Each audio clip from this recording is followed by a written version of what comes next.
અમદાવાદમાં કેન્સરના દર્દીઓએ કેન્સર સામે લડતનો ઉત્સાહ ફેશન શો દ્વારા રજૂ કર્યો. અમોર ડિઝાઇન ઇન્સ્ટિટ્યૂટના વિદ્યાર્થીઓ અને નારાયણ હોસ્પિટલ અમદાવાદના સહયોગથી કેન્સર અવેરનેસ માટે કેન્સર સર્વાઇવર્સ સાથે ફેશન શોનું આયોજન કરવામાં આવ્યું, જેમાં કેન્સરગ્રસ્ત દર્દીઓને ફેશન શો રજૂ કરી કેન્સર સામે જીત મેળવવાનો શો ઉત્સાહ સાથે પ્રદર્શિત કર્યો.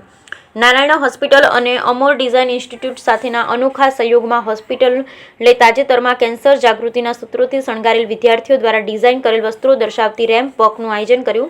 કેન્સર સર્વાઇવર્સની સ્થિતિસ્થાપકતા અને સર્જનાત્મકતા દર્શાવતી આ ઇવેન્ટ સર્વગ્રાહી દર્દીની સંભાળ માટે હોસ્પિટલની પ્રતિબદ્ધતાનો પુરાવો જોવા મળ્યો હતો.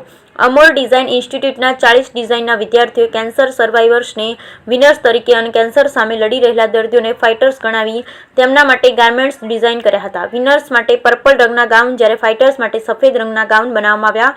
સાથે જ વિદ્યાર્થીઓ દ્વારા કેન્સર એટલે કેન્સર નહીં, કેન્સર સામે જીતી શકાય છે એવા જુદા જુદા થીમ પર ડિઝાઇન કરેલ ગાર્મેન્ટ્સ પહેરી દર્દીઓ સાથે રેમ્પ વોક કર્યું હતું.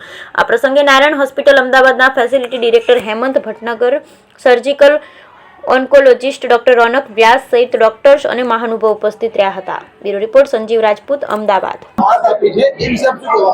સાહેબ, મારા માટે તો 3 જણ ભગવાન છે. પહેલા મારા ખાસ ભગવાનો બધા, એમાં ખાસ કરીને ગણપતિ દાદા, બરાબર. બીજું છે મારા મા બાપ, અને ત્રીજું છે મનીષભાઈ સાધવાનીની ટીમ. એ મારા માટે 3 જણ ભગવાન છે સાહેબ. મારા આનાથી આગળ વધવું નહીં. તમને ખબર પડી કે મારા શરીરમાં કેન્સર છે, એ દિવસે કે તમે હારી ગયા હતા, તમને નવી જિંદગી મળી છે, એ વિશે શું કહેવા માંગો? નવી જિંદગી સાહેબ મનીષભાઈ સાધવાની સલાહ સૂચન અને રુચિતભાઈએ આલી છે. રોનકભાઈ જોડે ખાલી ચહેરો મારે એવું લાગે, બાકી રુચિતભાઈ મનીષભાઈ જોડે મારે ટચિંગ હતું વધારે. मैं Narayana multi speciality hospital Rakhial Ahmedabad में फैसिलिटी डायरेक्टर की तरह से काम कर रहा हूँ. आज आमोर इंस्टीट्यूट के साथ में हमने संयुक्त तत्वाधान में कैंसर की अवेयरनेस के लिए कैंसर के वॉरियर्स और कैंसर के जो मरीज जो हमारे यहाँ पे ट्रीटमेंट ले चुके हैं मेडिकल ऑन्कोलॉजी में या सर्जिकल ऑन्कोलॉजी में, जो ऑपरेशन हुआ है या दवा से ठीक हुए हैं कैंसर के, उनको हमने यहाँ पे आज आमंत्रित किया. सारे मरीज उनको as a warrior, as a winner society के सामने प्रस्तुत किया. और उसको जो आज के युवा हैं जो इस फैशन इंस्टीट्यूट में यहाँ पे पढ़ते हैं, उनके साथ में समाज के सामने ऐसे उदाहरण प्रस्तुत किया.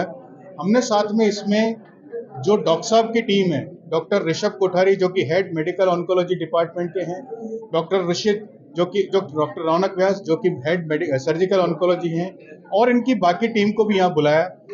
इस कार्यक्रम का उद्देश्य ये था कि जनमानस में कैंसर को लेकर जो जो भ्रांतियां हैं, जो जो मिथ हैं, उसको दूर किया जा सके.